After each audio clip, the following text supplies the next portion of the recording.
Your thesis statement is the essential argument of your paper distilled to one sentence. It should appear at some point in your introduction, usually as the last sentence. Think of your thesis statement as a roadmap, not only for your reader, but also for you, as a writer. Your entire paper should be focused on validating the claim made in this one sentence. It is important that the thesis not merely restate a known fact. It must make a contentious claim or interpretation, which your subsequent paragraphs will attempt to uphold.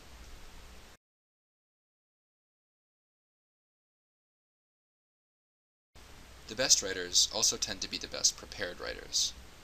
The more preparation you do before you write, the more easily you will be able to focus your paper and streamline your argument. Depending on the assignment and the course cluster, research might entail a close reading of a particular passage, an analysis of a certain artistic technique, be it a brushstroke or the movement of the camera, or the juxtaposition of seemingly disparate elements of a text. Put two authors or two literary works in conversation with one another. Attempt to refute a philosopher's proof, or expand upon it. There are an infinite number of possible arguments to be made, but the strongest ones will demonstrate your understanding of the subject matter in unique and interesting ways. It might seem counterintuitive at first, but the best and most fruitful way to begin a paper is through rigorous engagement with the subject.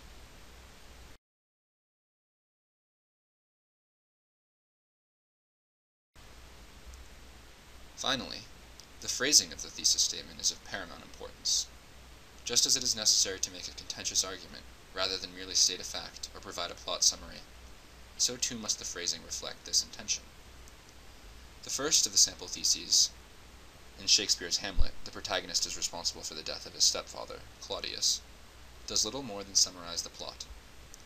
This is not a satisfactory thesis because it simply restates the plot of Hamlet without making a claim or demonstrating any special knowledge of the play. The second thesis, in Shakespeare's Hamlet, Hamlet is compared to his stepfather as he executes his revenge, expands somewhat on the first. Rather than merely restate the plot, this thesis makes an interesting claim, that Hamlet, as he takes revenge, is somehow compared to his stepfather. However, this thesis does not provide any of the implications of this comparison. What does this claim mean for the text at large? How does it influence interpretation? Nor is it phrased in an active voice. Notice how, as in the first thesis, the active verb of the sentence is a permutation of the verb to be.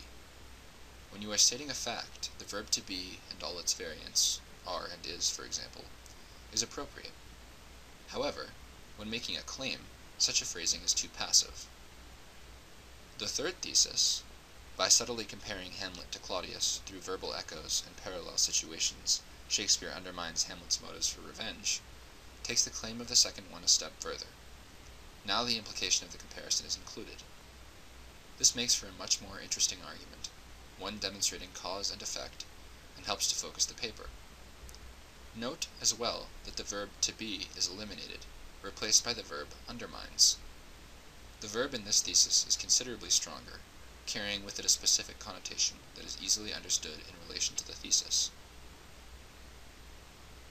If you have more questions about structuring a paper or formulating a thesis, drop by the writing workshop and speak to a tutor.